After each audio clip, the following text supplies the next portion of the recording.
রাতের কথা কিছু বলল না রুমাইশা আর ফুপিকে। দ্রুত খাওয়া শেষে নিজের রুমে গেল রেডি হতে। ব্যাগ গুছিয়ে বোরখা পরে নিল। ওর রেডি হওয়া শেষ না হতেই ছাদের সিঁড়িতে জুতোর খটখট শব্দ শুনতে পেল রুমাইশা। দ্রুত গোছানো শেষ করে ব্যাগটা হাতে নিয়ে দরজা খুলে বের হলো। ততক্ষণে সাফওয়ান হল রুমে চলে গেছে। সাফওয়ানকে হল রুম পার হয়ে চলে যেতে দেখে রুনিয়া দ্রুত সাফওয়ানকে ডাক দিল। মায়ের ডাকে দাঁড়িয়ে গেল সাফওয়ান। তারপর দাঁড়িয়েই ঘাড় ঘুরিয়ে ফিরে তাকালো রুনিয়ার দিকে। চোখে ওর গগলস, মুখে কালো রঙা মাস্ক। গগলস আর মাস্কের মাঝখানে চোয়ালের কিছুটা অংশ দৃশ্যমান। পরনে একটা নীল রঙা ব্লেজার আর কালো রঙা প্যান্ট, হাতে গ্লাভস। মাথার ঝাঁকড়া চুলগুলো পেছনের দিকে এলিয়ে দেওয়া। সুটেড বুটেড হয়ে সাবেকিয়ানা ভঙ্গিতে প্যান্টের পকেটে হাত দিয়ে দাঁড়িয়ে আছে সুঠামদেহী সাফওয়ান। রুমাইশা দোতলা থেকেই সাফওয়ানকে এক মনে পর্যবেক্ষণ করছে। ব্লু স্যুটের নিচে ব্ল্যাক কালারের ফুল স্লিভ টি শার্ট শরীরে আটসাট ভাবে লেগে আছে। শরীরের প্রত্যেকটি পেশির ভাঁজ তাতে বেশ স্পষ্ট হয়ে ফুটে উঠেছে। চুলগুলো কুইপ স্টাইলে মাথায় সেট করা। কপালের ওপর তীক্ষ্ণ ভ্রুজোড়া কুচকে আছে কোনো এক বিরক্তিতে। ইনি কি সবসময় হট মেজাজ থাকে নাকি, ভাবলো রুমাইশা। রুমির কলেজে একটু কাজ আছে, তুই ওকে একটু সাথে করে নিয়ে যেতে পারবি? আজ রিক্সাওয়ালাদের ধর্মঘট চলছে, আর সাফিনও কলেজে চলে গেছে, ওর এক্সাম আছে তাই। রুনিয়া থেমে থেমে বললেন সাফওয়ানকে। রুমাইশা চোখ বন্ধ করে আছে। নিশ্চয়ই সাফওয়ান ভাইয়া। রুমাইশা একটা কড়া না শোনার অপেক্ষা করতে লাগলো। মায়ের কথা শোনার পর সাফওয়ান ঘাড় ঘুরিয়ে একবার দোতলার দিকে তাকালো। রুমাইশা চোখ বন্ধ করে অন্যদিকে তাকিয়ে বিড়বিড় করে কিছু একটা বলছে। সাফওয়ান তির্যক দৃষ্টিতে দেখলো ওকে কিয়ৎক্ষণ, তারপর আবার রুনিয়ার দিকে তাকিয়ে বলল, আসতে বলো, আমি গ্যারেজে যাচ্ছি। এরপর আবার আগের মতো করে স্ট্রেট ফরওয়ার্ড হয়েই বাইরের দিকে বেরিয়ে গেল সাফওয়ান। রুনিয়া রুমাইশার দিকে তাকিয়ে ইশারা করলেন নিচে নেমে দ্রুত যাওয়ার জন্য। রুমাইশা দ্রুত পায়ে সিঁড়ি বেয়ে নেমে বাইরে চলে গেল। সাফওয়ান তখনও গ্যারেজ থেকে গাড়ি বের করছে। গাড়ি বের করে নিয়ে এসে মেন গেটের সামনে সাফওয়ান তার ডার্ক পিচ ব্ল্যাক মার্সিডিজ বেঞ্চটা দাঁড় করালো। ড্রাইভিং সিটে বসে রুমাইশার ওঠার অপেক্ষা করতে লাগলো, কিন্তু রুমাইশা এখনো আসছে না দেখে গাড়ির উইন্ডো দিয়ে বাইরে তাকিয়ে দেখলো গাড়ির থেকে কিছুটা দূরে সাফওয়ানের দিকে তাকিয়েই ক্যাবলার মতো দাঁড়িয়ে আছে রুমাইশা। ওকে এভাবে দাঁড়িয়ে থাকতে দেখে সাফওয়ান এক ভ্রু কুচকে ধমক দিয়ে বলল, তোকে কি এখন কোলে করে গাড়িতে তুলতে হবে? থতমত খেয়ে গেল রুমাইশা। ও এতক্ষণ সাফওয়ানের কারটাকে দেখছিল। সাফওয়ান ভাইয়ার চোখ এমন কেন? এইসব ভাবতে ভাবতেই গাড়িতে ওঠার কথা ভুলে গেছিল। তাড়াতাড়ি এসে গাড়ির দরজা খোলার জন্য দরজার হাতল ধরে টান দিল, কিন্তু দুর্ভাগ্যবশত খুলতে পারল না। ভীষণ অস্বস্তিতে পড়ল রুমাইশা। সাফওয়ান হয়তো ওকে এখন আনারই ভাববে। আবারও চেষ্টা করলো রুমাইশা। পরপর আরও দুইবার চেষ্টা করার পরেও যখন দরজাটা খুলতে পারল না, তখন সাফওয়ান ড্রাইভিং সিটের পাশের দরজাটা খুলে নেমে এলো গাড়ি থেকে। চরম বিরক্তি নিয়ে তাকালো রুমাইশার দিকে। তারপর গাড়ির দরজা খুলতে খুলতে বিরক্তি কণ্ঠে বলল, এই কারণেই আমি এসব উটকো ঝামেলা ঘাড়ে করতে চাই না, আর আমার মা সেসবই আমার ঘাড়ে চাপিয়ে দেয়। খুব লাগলো কথাটা রুমাইশার মনে। ও তাহলে উটকো ঝামেলা? চোখ ফেটে পানি বেরিয়ে আসতে চাইলো ওর। দাঁতে দাঁত চেপে কোনো রকমে সেটা আটকালো। প্রাণ থাকতে আর এই লোকের সাথে যাবে না ও কোথাও। চুপচাপ গাড়িতে উঠে বসলো রুমাইশা। ও গাড়িতে উঠে বসলে সাফওয়ান গাড়ির দরজাটা বন্ধ করে ড্রাইভিং সিটে গিয়ে বসলো। তারপর বেরিয়ে পড়লো কলেজের উদ্দেশ্যে। সারাটা রাস্তা কেউ আর কোনো কথা বলল না। সাফওয়ানের বাসা থেকে কলেজের দূরত্ব 6 কিলোমিটার। রিক্সায় যেতে 30 মিনিটের মতো সময় লাগে। কলেজের কিছুটা কাছাকাছি আসার পর ফাঁকা রাস্তা দেখে গাড়ি থামিয়ে দিল সাফওয়ান। তারপর ড্রাইভিং সিটের পাশের দরজাটা খুলে নিচে নেমে রুমাইশার পাশের দরজা খুলে দিয়ে রুমাইশাকে নামতে বলল। হঠাৎ নেমে যেতে বলায় রুমাইশা প্রশ্নাত্মক চাহনিতে তাকিয়ে রইল কিছুক্ষণ। তারপর গাড়ি থেকে নামলো। সাফওয়ান রুমাইশার সেই দৃষ্টিকে কোনো রকম তোয়াক্কা না করে দরজা লাগিয়ে দিয়ে আবারও গিয়ে ড্রাইভিং সিটে বসে পড়ল। তারপর সামনে তাকানো অবস্থাতেই বলল, এখান থেকে হেঁটে চলে যায়। আমি চাই না তোকে আমার সাথে দেখে কলেজে কোনো রিউমারের সৃষ্টি হোক। আর তারপর গাড়ি নিয়ে রুমাইশার সামনে থেকে সা করে চলে গেল। সাফওয়ানের এমন ব্যবহারে প্রচুর কষ্ট পেল রুমাইশা। মুখটা চুপসে গেল মেয়েটার। ওখান থেকে হেঁটে হেঁটেই কলেজে পৌঁছলো সে। এক্সাম শুরু হতে আর মাত্র একদিন আছে। ধুমসে পড়াশোনা করছে রুমাইশা, সাথে সাফিনও। সেই দিনের পর থেকে সাফওয়ানের সাথে রুমির আর দেখা হয়নি। শেষ রাতের সেই অদ্ভুত শব্দটাও আর হয়নি। সেটাকে নিছকই মনের ভুল ভেবে নিয়েছে রুমাইশা। হয়তো মস্তিষ্কের উপর চাপ পড়ছিল অনেক, তাই ভুলভাল দেখেছে। ওইসব নিয়ে আর মাথা ঘামায়নিও। পড়াশোনা শেষ করে 1টার দিকে ঘুমাতে গেল রুমাইশা, কিন্তু ঘুম ধরা দিল না ওর চোখে। 1 ঘন্টা ধরে এপাশ ওপাশ করেও ঘুম আসলো না। রুমাইশার মনে পড়লো সন্ধ্যাবেলায় 1 কাপ কড়া কফি খেয়েছে ও। আজ আর ঘুম হবে না, কফিটা সকালে খাওয়া উচিত ছিল। ঘুম না আসায় অগত্যা ফোন চাপাচাপি করতে লাগলো। কিছুক্ষণ পর হঠাৎই কারো পায়ের আওয়াজ শুনতে পেল রুমাইশা। খালি পায়ে কেউ ছাদের সিঁড়ি বেয়ে নামছে। শব্দটা তীক্ষ্ণ না হলেও চারিদিক নিস্তব্ধ থাকায় শব্দটা স্পষ্ট শুনতে পাচ্ছে রুমাইশা। নিশ্চয়ই সাফওয়ান ভাইয়া। আজ হয়তো আবার ঠান্ডা পানি আর আইসক্রিমের ক্রেভিং জেগেছে ওনার।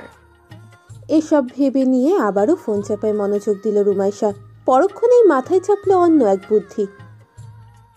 রুমাইশা তড়াক করে শোয়া থেকে উঠে বসলো বিছানায়। আজ ও সাফওয়ানের চেহারা দেখবে যেভাবেই হোক। হলরুম থেকে সিঁড়ি বেয়ে উঠে একটুখানি বাইরে দিকে রুমাইশার রুম, তাই দেখতে সুবিধাই হবে। বিছানা ছেড়ে উঠল রুমাইশা। তারপর ধীর পায়ে নিঃশব্দে রুমের দরজার কাছে গিয়ে দরজাটা আস্তে করে অল্প একটু খুলে কোনো রকমে এক চোখে দেখতে পাবে এমনভাবে দাঁড়ালো দরজার পেছনে। কিন্তু সেখান থেকে শুধু সিঁড়ি আর সিঁড়ির সামনের হলরুমের কিছুটা অংশ দেখা যাচ্ছে। তার সামনে আর নজর যাচ্ছে না। হলরুমে আলো বেশি নেই। একটা হলুদ রঙের টিমটিমে ডিম লাইট জ্বালানো। রুনিয়া আর ইশতিয়াক আহমেদের রুমের দরজার বাইরে কিছুটা উপরে। যদিও সেই আলো রান্নাঘর অব্দি খুব কম পরিমাণেই পৌঁছাচ্ছে। সাফওয়ান ততক্ষণে সিঁড়ি বেয়ে নেমে কিচেনের দিকে এলো। পেছন থেকে কিছুই দেখা যাচ্ছে না। রুমাইশা ওখানেই দাঁড়িয়ে থাকলো, সাফওয়ানের আবার রান্নাঘর থেকে ব্যাক করার অপেক্ষায়। মিনিট 5 পরে রান্নাঘরের দিকে থেকে টুকটাক শব্দ হলো। এরপর সাফওয়ানের পায়ের শব্দ শোনা গেল আবারও। সাফওয়ান আবার এদিকেই আসছে। এক্সাইটমেন্টে রুমাইশার বুকের ভেতর দিরিম দিরিম শব্দ হচ্ছে। আশ্চর্য লাগলো তার। সে কিনা একটা ছেলের চেহারা দেখার জন্য রাত 3টের সময় দরজার পেছনে লুকিয়ে আছে। খুবই অদ্ভুত কর্মকাণ্ড। যাই হোক, সাফওয়ান যতই সিঁড়ির দিকে এগিয়ে আসছে ততই উত্তেজনায় রুমাইশার বুকের ধুকপুকানি বাড়ছে। বাঁ হাতে আইসক্রিমের বক্স আর ডান হাতে স্পুন নিয়ে হলরুম পার হয়ে সিঁড়িতে ওঠার জন্য অগ্রসর হয়ে সোজা ওপরে দোতলার দিকে তাকালো সাফওয়ান। আর তখনই সাফওয়ানকে দেখে নিঃশ্বাস বন্ধ হওয়ার উপক্রম হলো রুমাইশার। সাফওয়ান আজ আর চোখে কোনো গগলস পরেনি। আর সেই গগলসের আড়ালে থাকা চোখ জোড়া দেখতেই আঁতকে উঠল রুমাইশা। নিজের অজান্তেই বিড়বিড় করে শুধু বলল, সাফওয়ানের চোখ, সাফওয়ান ভাইয়ার চোখ এমন কেন? শিকারি চোখের কোটরে ঈষৎ সবুজ ঈষৎ ধূসর রঙা মণি দুটো নিশাচুরি হিংস্র মাংসাশী প্রাণীদের মতো জল জল করে উঠছে অন্ধকারে। দুটি ছড়াচ্ছে তা। মুখের অভিব্যক্তিতে মনে হচ্ছে এক্ষুনি হিংস্র জানোয়ারের মতো নিজের ক্ষুধা মেটাতে কারোর উপরে ঝাঁপিয়ে পড়বে। তার গলায় এক কামড় বসিয়ে গলার নল খুলে ফেলবে ও। ভয়ে গলা শুকিয়ে কাঠ হয়ে গেল রুমাইশার। বুকে যে টিপটিপ এতক্ষণ এক্সাইটমেন্টের কারণে হচ্ছিল তা এখন ভয়তে রূপ নিল। কিন্তু এরপর সাফওয়ানের গলা, ঘাড় আর বুকের চামড়ার দিকে চোখ গেল রুমাইশার। আঁতকে উঠল ও আবারও। সাফওয়ান ভাইয়ের চামড়ার সাথে লেগে থাকা ওগুলো কি? ধীর পায়ে ওপরে উঠছে সাফওয়ান। গায়ে ওর শুধুমাত্র একটা আন্ডারশার্ট। শরীরের বেশ কিছু নির্দিষ্ট অংশে ওর মানব শরীরের চামড়ার পরিবর্তে সাপের শরীরের স্কেলি আবরণের মতো ধূসর সবুজ বর্ণের চকচকা স্কিন, যার উপর ডিম লাইটের মৃদু আলো পড়ে ঝিকমিক করছে। কথা বলতেই যেন ভুলে গেল রুমাইশা। সাফওয়ানের শরীরের উপর পড়া আলো প্রতিফলিত হয়ে এসে ওর চোখে পড়ল কয়েক সেকেন্ডের জন্য। রুমাইশা বুঝে উঠতে পারছে না সাফওয়ানের সাথে আসলে হয়েছেটা কি, ওর এই অবস্থা কেন। কিন্তু পরক্ষণেই সাফওয়ান সিঁড়ি বেয়ে আর একটু কাছাকাছি আসতেই রুমাইশা যা দেখলো তাতে ওর শির দ্বারা যেন ঠান্ডা হয়ে গেল। সিঁড়ি বেয়ে উঠতে উঠতে স্পুনে লেগে থাকা আইসক্রিমটা চেটে খাওয়ার জন্য মুখ খুলল সাফওয়ান। আর এরপর মুখ হা করতেই সাফওয়ানের কুচকুচে কালো মুখগহ্বরের ভেতরে ক্যানাইন দাঁতের জায়গায় রুমাইশা দেখতে পেল দুটো ছকছকে সাদা তীক্ষ্ণ ধারালো লম্বা আর সরু দাঁত। আর এরপরেই মুখ থেকে বেরিয়ে এলো প্রায় 7 ইঞ্চি দৈর্ঘ্যের কালো লকলকে আগা থেকে দ্বিখণ্ডিত একটি জিহ্বা। আর সেই জিহ্বাতেই আইসক্রিমের স্পুনটি লেহন করলো সাফওয়ান। ভয়ে উত্তেজনায় রুমাইশার মুখ থেকে আওয়াজ নির্গত হতে যাচ্ছিল। দ্রুত মুখের ওপর হাত চেপে দিয়ে বহু কষ্টে সেই আওয়াজটা দমন করলো রুমাইশা। সাফওয়ান ততক্ষণে রুমাইশার কামরা পার হয়ে ছাদের সিঁড়িতে উঠে গেছে। আর এরপর ধীরে ধীরে সাফওয়ানের পায়ের শব্দটা মিলিয়ে যেতেই হাঁপ ছেড়ে বাঁচল সে। দ্রুত গতিতে কামরার দরজাটা বন্ধ করে হাঁপাতে হাঁপাতে বিছানায় গিয়ে বসলো। চোখ দুটো বিস্ফোরিত। এটা কি দেখলো সে? সাফওয়ানের চোখ। নিজের চোখকে যেন বিশ্বাস করতে পারছে না রুমাইশা। অসংলগ্নভাবে হাত দিয়ে নিজের চোখ মুছে হাতড়াতে লাগলো। কিন্তু সাফওয়ান ভাইয়া এরকম হলো কি করে? ছোটবেলায় তো ঠিকই ছিল, কি হলো তবে? ভাইয়া এরকম বদলে গেল কেন? ভাইয়ার এই হাল কিভাবে হলো? প্রশ্নে জর্জরিত হয়ে গেল রুমাইশার মন মস্তিষ্ক। মাথাটা ঘুরছে তার। এত সব কিছু নিতে পারছে না, মাথায় কাজ করছে না ওর। চোখে মুখে ভয় আর বিস্ময় নিয়ে বিছানায় পিঠ ঠেকালো। সে রাতে আর ঘুম আসলো না রুমাইশার। সমস্ত রাত সাফওয়ানের সেই ভয়ঙ্কর চেহারাটাই চোখের সামনে ভাসতে থাকলো সারাক্ষণ।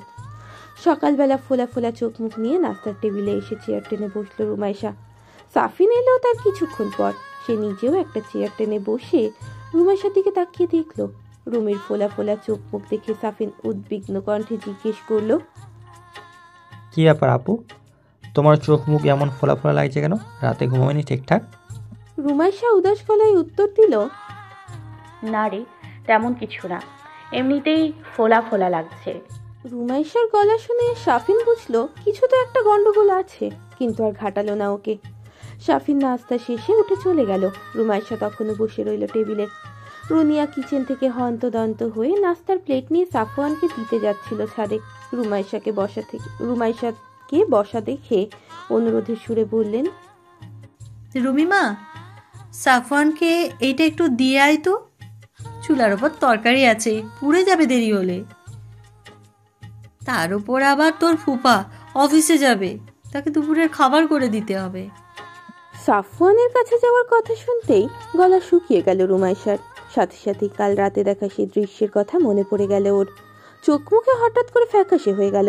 রুনিয়াকে একবার বলতে চাইল, কিন্তু ফুপি যদি সেটাকে বেয়াদবি হিসেবে নেয় বা ওকে যদি সন্দেহ করে, তাই আর কিছু বলল না রুনিয়াকে।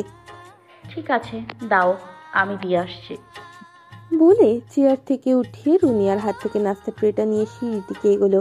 রুনিয়া পেছন থেকে বললেন, নাস্তাটা ওর রুমে দিতে হবে না, রুমের বাইরে যে টেবিলটা রাখা আছে তার উপর রাখিস।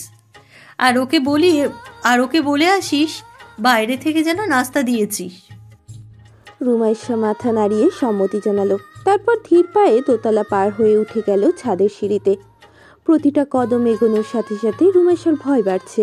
বুকের ভেতর দিডিম দিডিম করছে ওর। যদিও এখন দিনের বেলা, তারপরেও রুমাইশার শরীর ঠান্ডা হয়ে যাচ্ছে ভয়ে। ছাদে পৌঁছানোর পর রুমাইশার হাত অস্বাভাবিকভাবে থরথর করে কাঁপতে লাগলো। কাঁপুনির চোটে ট্রের উপরে থাকা পানি ভর্তি গ্লাস থেকে ছোটকে একটু পানি পড়লো বাইরে। রুমাইশা নিজেকে স্বাভাবিক রাখার প্রাণপণ চেষ্টা করতে লাগলো, কিন্তু পারলো না। দ্রুত পায়ে এগিয়ে এসে টি টেবিলের উপরে নাস্তার ট্রেটা রেখে কোনো রকমে বলে উঠল, সাফওয়ান ভাইয়া, আপনার নাস্তা। কিন্তু সেটা বলতে গিয়েও গলা কেঁপে গেল রুমাইশার। কথাটা বলেই সেখান থেকে এক প্রকার ছুটে পালিয়ে গেল। সাফওয়ান এতক্ষণ কামরার ভেতর থেকে জানালার থাই গ্লাসের ওপাশ থেকে রুমাইশাকে দেখছিল। রুনিয়াকে সে কতবার বলেছে সে ছাড়া যেন অন্য কেউ তাকে নাস্তা দিতে না আসে, তারপরেও মা রুমাইশাকে পাঠালো। মনে মনে ভীষণ ক্ষিপ্ত হলো সাফওয়ান মায়ের ওপর। কিন্তু রুমাইশার আচরণ তার কাছে কেমন যেন অস্বাভাবিক ঠেকলো। রুমাইশার এইভাবে হাত পা কাঁপা, চোখ মুখের অস্বাভাবিকতা আর কথা বলতে গিয়ে জড়তা, সবটাই লক্ষ্য করেছে সাফওয়ান। কিন্তু সেটা নিয়ে বেশি মাথা ঘামালো না, আবার নিজের কাজে মন দিল। রুমাইশা ছুটতে চলে গেল নিজের কামরায়।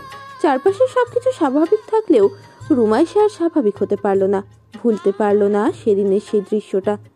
পরদিন এক্সাম শেষ করে সন্ধ্যায় বাসায় ফিরল রুমাইশা। ক্লান্ত শরীর নিয়ে নিজের রুমে গেল। গতকাল থেকে কারোর সাথেই ঠিকভাবে কথা বলেনি সে। ব্যাপারটা কেউ লক্ষ্য না করলেও সাফিন করেছে। রাতের বেলা রুনিয়া যখন ঘুমাতে যাবে তখন সাফিন রুনিয়াকে গিয়ে বলল যে রুমাইশার অনেক মন খারাপ, হয়তো সে কারোর সাথে ঠিকভাবে কথা বলছে না। যদিও সাফিন অনেকবার জিজ্ঞেস করেছে রুমাইশাকে কোনো কিছু হয়েছে কিনা, কিন্তু আশানুরূপ কোনো উত্তর পায়নি। রুনিয়া সাফিনকে অভয় দিয়ে বললেন। সাফিনও মায়ের কথায় আশ্বস্ত হয়ে নিজের রুমে গেল। সাফিনের সবচেয়ে দরদের হলো তার মা, তারপরে রুমাইশা। অতটা বেশি দেখা না হলেও সারাক্ষণ ফোনে যোগাযোগ রাখত সাফিন আর রুমাইশা। নিজের বড় বোনের চাইতেও বেশি কিছু ছিল যেন রুমাইশা সাফিনের কাছে। সাফওয়ান সিঙ্গাপুরে যাওয়ার পর সবচেয়ে বেশি একা হয়ে যায় সাফিন। তাকে সারাক্ষণ কোলে নিয়ে ঘুরে বেড়ানো সেই সাফওয়ান ভাইয়া যখন দেশের বাইরে চলে যায়, তখন ভাইয়ের জন্য পরাণ পুড়ে পুরো 1 সপ্তাহ জ্বরে ভুগেছিল ছোট্ট সাফিন। তখন এই বড় বোনের মতো রুমি আপুই তাকে সঙ্গ দেওয়ার জন্য সারাটাক্ষণ ফোনে যোগাযোগ রাখতো তার সাথে, কাউকে না জানিয়েই। আর সেই রুমি আপুকে এইভাবে মন খারাপ করে থাকতে দেখে মোটেও ভালো লাগছে না সাফিনের। রুনিয়াও ব্যাপারটা নিয়ে বেশ চিন্তিত। এটা নিয়ে ইশতিয়াক আহমেদের সাথেও তিনি কিছুক্ষণ কথা বললেন। ইশতিয়াক আহমেদ বললেন, হয়তো বাইরে থেকে দূরে আছে, এতদিন থাকা অভ্যাস নেই, এজন্যই মন খারাপ করে আছে। শামসুল আর আয়েশাকে বল এসে 2 দিন থেকে যেতে। রুমি তো আর এক্সামের সময় এখন বাড়িতে যেতে পারবে না। আর রুমিকেও বলে দেখো, ও যদি গিয়ে 2 দিন থেকে আসতে চায় তাহলে আসুক। রুনিয়াও শামসুলের সাথে সায় মিলিয়ে বললেন, হ্যাঁ, তাহলে তাই আসুক। নেক্সট এক্সামের আগে 5 দিন বন্ধ আছে ওর, 2 দিন গিয়ে বাড়ি থেকে ঘুরে আসুক। রাতেই রুনিয়া শামসুলের কাছে ফোন দিয়ে আগামীকাল আসতে বললেন আয়েশা খানমকে সাথে নিয়ে। ক্লান্তির কারণে আজ রুমাইশও সকাল সকাল শুয়ে পড়েছে। এমনিতেই সাফওয়ান ভাইয়ার ওই সমস্ত ব্যাপার নিয়ে অনেক প্রেশারে ছিল। তারপর আবার 4 ঘন্টার এক্সাম। বিছানায় যাওয়ার আধা ঘন্টার ভেতরেই ঘুমিয়ে পড়ল রুমাইশা। পরদিন সকালে শামসুল আর আয়েশা এসে রুমাইশাকে নিয়ে গেল বাড়িতে। যদিও 2 দিনও থাকতে পারলো না রুমাইশা। যাওয়ার পর দিনই চলে আসলো। এসেই পরবর্তী এক্সামের জন্য প্রিপারেশন নিতে লাগলো। তবে বাড়ি থেকে ফিরে এসেও মন খারাপ কাটলো না রুমাইশার। আগের মতোই নির্জীব হয়ে রইল, কারোর সাথে ঠিকভাবে কথা বলল না। সাফিন কয়েকবার ওকে চিয়ার আপ করতে গেলেও ব্যর্থ হলো। উল্টো রুমাইশা সাফিনকে বলল, বিরক্ত করিস না, নেক্সট এক্সামটা অনেক হার্ডি, যা পড়তে বস গিয়ে যা। সাফিন বেচারা আর কিই বা করবে, রুমাইশাকেও নিজের মতোই থাকতে দিল। কিন্তু পরক্ষণেই ও কিছু একটা ভাবলো। মাকে দিয়ে তো কাজ হলো না, ভাইয়াকে বলে দেখব। ভাইয়া নিশ্চয়ই কোনো না কোনোভাবে আপুর মন খারাপের কারণ জেনে ফেলবে। যেই ভাবা সেই কাজ। সাফওয়ানের ফোনে ফোন দিল সাফিন। সশরীরে তো আর নিকটে উপস্থিত হওয়া সম্ভব নয়, সে সাহস সাফিনের নেই। 2 বার রিং হওয়ার পর সাফওয়ান কল রিসিভ করলো। আর তারপরেই সাফিনকে কোনো কিছু বলার সুযোগ না দিয়েই ভারী কণ্ঠে বলে উঠল, সিরিয়াস কোনো কথা হলে বল, নইলে বিরক্ত করিস না। মনে মনে খুব রাগ হলো সাফিনের। সে ছোট বলে কি সবাইকে বিরক্তই করে? সে কি বাচ্চা? কিন্তু আপাতত রাগারাগি পাকসে রেখে বলল, তোমার কাছে সিরিয়াস কিনা জানি না, তো আমার কাছে বিষয়টা সিরিয়াস। টাইটেল? রুমি আপু। সাফওয়ান ল্যাপটপে একটা আর্টিকেল লিখছিল। রুমি নামটা শুনতেই লেখা থামিয়ে দিল ও। তারপর আগের মতো করেই জিজ্ঞেস করলো, বল কি ব্যাপার? সাফিন এক নাগারে বলতে শুরু করলো, রুমি আপু বিগত কয়েকদিন ধরে কেমন যেন মন খারাপ করে আছে, আগের মতো হাসছে না, কথা বলছে না, সবসময় একটা উদাসী উদাসী ভাব। আমি জিজ্ঞেস করেছি আপুকে কয়েকবার, কিন্তু আপু কিছুই বলেনি। পরে আম্মুকে বললাম আপুর মন খারাপের বিষয়টা তদন্ত করে দেখতে, কিন্তু আম্মু কি করলো, ওকে বাড়ি পাঠিয়ে দিল। রুমাইশা বাড়ি চলে গেছে শুনতেই সাফওয়ান সাফিনের কথা থামিয়ে দিয়ে জিজ্ঞেস করলো, রিমু বাড়ি চলে গেছে? গেছিল, আবার এসেছে কালকে। আচ্ছা, তারপর? তারপর এখনও আপুর মন ভালো হয়নি, আগের মতোই আছে।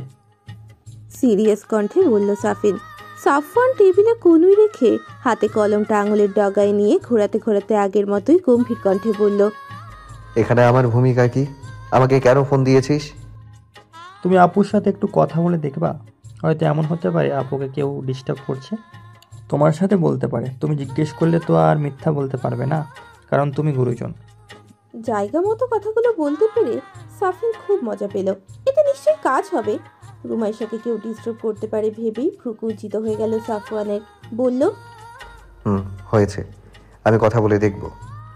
সাফিন খুশি হলো অনেক, কিন্তু ফোনে সেটা প্রকাশ করলো না। আগের মতো করেই বলল, ঠিক আছে ভাইয়া, আমি তাহলে রাখছি এখন। কিন্তু ও রাখার আগেই সাফওয়ান নিজেই কল কেটে দিল। আর সাফওয়ান কল কেটে দিতেই সাফিন খুশিতে উচ্ছ্বসিত হয়ে উঠল। যাক, রুমি আপুকে আর মন খারাপ অবস্থায় দেখা লাগবে না, ভাইয়া সব সমস্যার সমাধান করে দেবে, ঠিক আগের মতো করে। রাতে পড়াশোনা শেষ করে একটু সকাল করেই শুয়ে পড়ল রুমাইশা। শরীর মন কোনোটাই তার ভালো নেই, কিছুতেই যেন শান্তি পাচ্ছে না ও। ঘুমও হচ্ছে না ঠিকঠাক।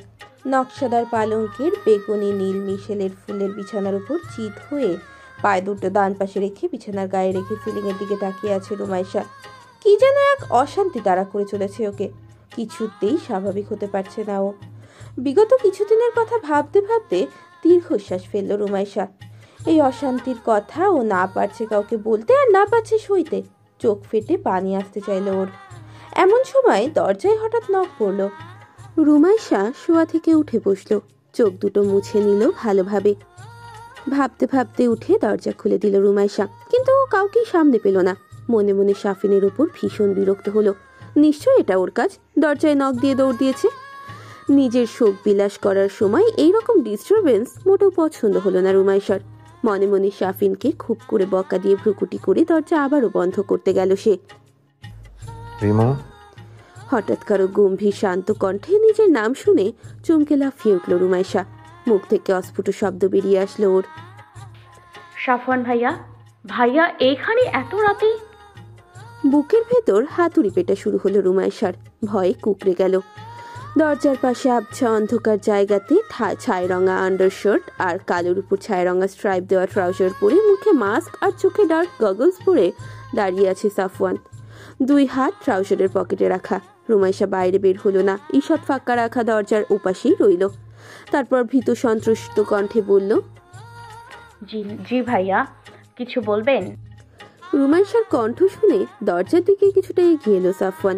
তারপর ধীর স্থির কণ্ঠে বলল, আমি জানি না ঠিক কোথায় কি প্রবলেম হয়েছে আর সেটা কতটা গুরুতর, তবে এভাবে মন খারাপ করে থাকলে কোনো কিছু সমাধান হবে না। মন খারাপের কারণ আমাকে বলতে হবে। যদি এখন বলতে না পারিস কাল বলবি। যদি মুখে বলতে না পারিস তাহলে সাফিনের থেকে আমার ফোন নম্বর নিয়ে টেক্সট করবি। যেভাবেই হোক, I want know about your pain. আর সেটা কালকের মধ্যেই, কোনো অজুহাত চাই না। Now you can sleep. বলে যেভাবে এসেছিল সেভাবেই চলে গেল সাফওয়ান। রুমাইশা তাজ্জব হয়ে দাঁড়িয়ে রইল। সাফওয়ান ভাইয়া ওর মন খারাপের কথা কিভাবে জানলো? ভাইয়া ওর মন খারাপের কারণ জানতে এত রাতে এখানে এসেছে। কে জানিয়েছে ভাইয়াকে? সাফিন। কিন্তু আমার এই মন খারাপের কারণ আমি কিভাবে বলবো? কিভাবে বলবো আমি যা দেখেছি? কিভাবে? দরজার কাছ থেকে সরে আবারও বিছানায় এসে বসলো রুমাইশা। চোখ থেকে গড়িয়ে পড়লো 2 ফোঁটা পানি। হ্যাঁ, ওর মন খারাপ, ভীষণ মন খারাপ। খুব দরকার ওর কাউকে, যার সাথে ও ওর মনের সব কথা বলতে পারবে, যে ওর সহায় হবে। কিন্তু কাকে বলবে ও? সাফিনকে তো বলা যাবে না। ওকে বললে ওর মনটাও রুমাইশার মনের মতোই ভেঙে যাবে। রুনিয়া ফুপি? কিন্তু যারা চায় না রুমাইশা কখনো সাফওয়ানের ব্যাপারে জানুক, তাদেরকে এই কথা কিভাবে বলবে ও? অসহায় হয়ে চোখ দুটো বন্ধ করে দীর্ঘশ্বাস ছাড়ল রুমাইশা। কাক ঢাকা ভোরে প্রকৃতি হালকা ঝাপসা কুয়াশাতে আচ্ছন্ন। ঘাসের উপর মুক্ত দানার মতো শিশির দানা পড়ে আছে। পাখির কিচিরমিচির ধ্বনিতে সদ্য ঘুম ভাঙা রুমাইশা বিছানায় শুয়ে আড়মোড়া ভাঙছে। যত রাতেই ঘুমাক না কেন, রোজ এমন সময়তেই ওর ঘুম ভাঙে। বিছানা ছেড়ে উঠে ফ্রেশ হয়ে ও নিচে এলো। তারপর মেইন ডোর পেরিয়ে বাইরে বেরিয়ে এলো। সাদা সালোয়ারের সাথে গাঢ় সবুজ জামিনের ধূসর ফুলের ছাপার কামিজ পরা ওর। হাতে সাদা রঙা ওড়না নিয়ে মাথার বেনি উন্মুক্ত করে দিয়ে ভোর সকালে বাড়ির ডান পাশে থাকা ফুলের বাগানে গেল রুমাইশা। এই ফুলের বাগানটা রুনিয়ার হাতে তৈরি। অনেক আগে যখন এই বাড়িতে আসতো, তখন রুমাইশা, সাফওয়ান আর রাফসান মিলে এখানে হুটোপুটি করতো বেশিরভাগ সময়। অনেকগুলো গাছ রুমাইশা নিজের হাতে করেও লাগিয়েছে। সেইগুলো হয়তো এখন আর নেই, তবে স্মৃতিগুলো এখনো তরতাজা। পায়ের জুতো খুলে খালি পায়ে বাগানের ভেতর দিয়ে হেঁটে চলল রুমাইশা। নরম মাটির ওপর প্রতিটা নির্মল ঘাসকে নিজের ছোট ছোট চরণ যুগল দ্বারা অনুভব করে চলল সে।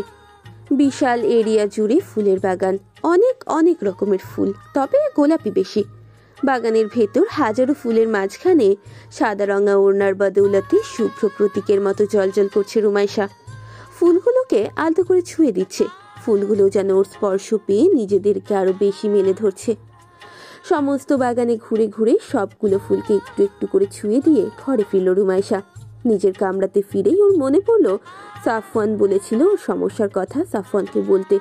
কিন্তু কি বলবে ও? বিছানায় বসে ভাবতে থাকি কি বলা যায়। কি বললে ভাইয়া সন্দেহ করবে না যে ও সব জেনে গেছে? ওপরের দাঁত দিয়ে নিচের ঠোঁটটা কামড়াতে কামড়াতে ভাবতে লাগলো রুমাইশা। কিছুক্ষণ ভাবার পরেই ঠোঁটের কোণে হাসি ফুটে উঠল ওর। ঘটনাটা ধামাচাপা দেওয়ার জন্য মন খারাপের একটা সুন্দর অজুহাত পেয়ে গেছে ও।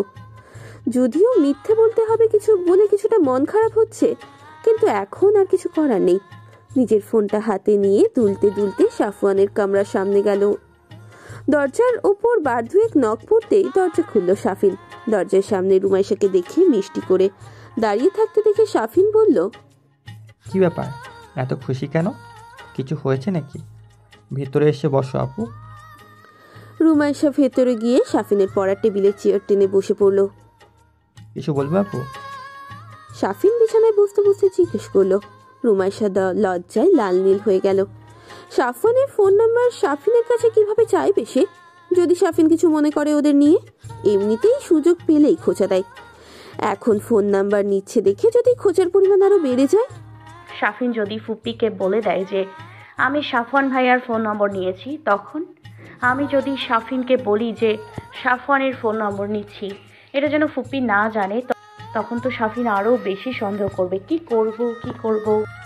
এইসব বিভিন্ন চিন্তায় রুমাইশার মাথা ঘুরতে লাগলো। ভাবতে ভাবতে মাথা ক্রমশ নিচের দিকে চলে যেতে লাগলো ওর।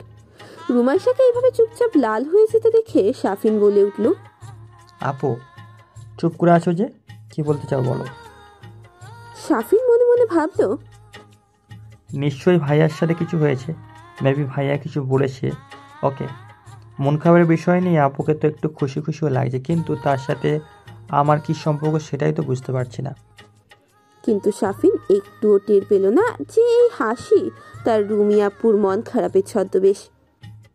হুম নিশ্চয়ই কিছু হয়েছে, আমার ভাইকে নিয়ে থাকি। থুতনিতে হাত রেখে এক ভ্রু উঁচু করে চোখ ছোট ছোট করে ভাব নিয়ে বলল সাফিন। সাফিন উল্টো দিকে হাঁটছে দেখে রুমাইশা তাড়াতাড়ি ওকে থামিয়ে দিল। তড়িঘড়ি করে বলে উঠল, তোর কাছে একটা জিনিস চাইবো, কিন্তু কাউকে বলতে পারবি না। একটা দরকারে চাচ্ছি, অন্য কোনো ইন্টেনশন নিয়ে না। হ্যাঁ বলো, কি জিনিস চাই তোমার, তাও আবার আমার কাছ থেকে? দুষ্টু হাসি দিয়ে বলল সাফিন। রুমাইশা সিরিয়াস মুখ করে বলল, চাইবো তার আগে তোর এই খচ্চর মার্কা ফেস চেঞ্জ করে স্বাভাবিক হ। সাফিনের মুখের চারপাশে আঙুল দিয়ে ইশারা করে দেখালো রুমাইশা। সাফিনের হাসি মুখটা সাথে সাথে বন্ধ হয়ে গেল। মুখখানা কালো করে বলল, তুমি আমাকে খচ্চর সাথে তুলনা করলে আপু? তুই খচ্চর কি খচ্চর না সেই ডিবেট পরে করা যাবে, তার আগে আমি যা চাইছি তাই দে। হ্যাঁ বলো, কি চাই তোমার? প্যাঁচার মতো মুখ করে বলল সাফিন। চাইবো তার আগে প্রমিস কর যে তুই এই বিষয় নিয়ে কোনো রিয়েক্ট করবি না, প্লাস কারোরে বলবি না, প্লাস এই বিষয় নিয়ে হাসি তামাশা করবি না, প্লাস পরবর্তীতে এই বিষয় নিয়ে আমারে খোঁচাবি না। ডান হাতটা সাফিনের দিকে বাড়িয়ে দিয়ে বলল রুমাইশা। সাফিন চোখ ছোট ছোট করে সন্দেহের দৃষ্টিতে তাকালো রুমাইশার দিকে। তারপর রুমাইশার হাতের উপর ডান হাত রেখে বলল, ঠিক আছে, প্রমিস করলাম। এখন বলো কি চাও? সাফওয়ান ভাইয়ার ফোন নম্বর। সাফিন চোখ বড় বড় করে রুমাইশার দিকে তাকালো। তারপর এক্সাইটমেন্টে ভ্রু দুটো উঁচু করে দুষ্টু হাসি দিয়ে মুখ গোল করে চিল্লাতে যাবে, তখনই রুমাইশা তাড়াতাড়ি তার দুই হাতের তালু দিয়ে ওর মুখের সামনে রেখে ওকে থামিয়ে দিয়ে বলল, প্রমিস করেছিস তুই কোনো রিয়েক্ট করবি না, এখন সাফওয়ান ভাইয়ার ফোন নম্বর দে। সাফিন অতি কষ্টে নিজের উত্তেজনা দাঁত দিয়ে নিজের ভেতর চেপে রেখে নিজের ফোনটা বের করলো। কিন্তু চোখ মুখ করে ব্যাপারটা একটুখানি সেলিব্রেট করার জন্য যুদ্ধে নেমেছে যেন। ফোন করে সাফওয়ানের ফোন নাম্বারটা কপি করে রুমাইশাকে দিয়ে বলল, হোয়াটসঅ্যাপে দিয়েছি দেখো। বলে ফোন নাম্বার নিয়ে রুমাইশা রুম থেকে বেরিয়ে গেল। যাওয়ার আগে সাফিনকে আর একবার চোখ দিয়ে শাসিয়ে গেল যেন এই বিষয়ে কাউকে কিচ্ছুটি না বলে। রুমাইশা চলে যেতেই সাফিন লাফ দিয়ে বিছানা থেকে নিচে নেমে দাঁড়িয়ে খানিকটা নাচানাচি করলো। ও ভেবেই নিল নিশ্চয়ই সাফওয়ান আর রুমাইশার ভেতর কিছু একটা চলছে। এদিকে নিজের রুমে ফিরে এসে সাফওয়ানের উদ্দেশ্যে মেসেজ লিখতে বসলো রুমাইশা। সাদা ওড়নাটা বিছিয়ে আছে বিছানার ওপর। নিতম্ব ছড়ানো চুলগুলো ডান পাশে হয়ে ছড়িয়ে আছে। নরম হাত দুটো দিয়ে মোবাইল ফোনটা ধরে ওপরের দাঁত দিয়ে নিচের ঠোঁট কামড়ে ভাবছে রুমাইশা বাক্যটা কিভাবে সাজালে তা সাফওয়ান ভাইয়ার মন পুত হবে। একবার একভাবে লিখছে তো আবার মুছে ফেলে অন্যভাবে লিখছে, কিন্তু কিছুতেই মনের মতো হচ্ছে না। অবশেষে রুমাইশা অনেক ভাবনা চিন্তার পর লিখল, আমার মন খারাপের কোনো গুরুতর কারণ নেই, লিটারেচারের হিস্ট্রি এক্সামটা অনেক খারাপ হয়েছে। আমি অনেক ভালো প্রস্তুতি নিয়েছিলাম, কিন্তু যেরকম আশা করেছিলাম সেরকম লিখতে পারিনি। এটাই কারণ। চিন্তা করবেন না, আমার মন আর খারাপ নেই, ভালো হয়ে গেছে।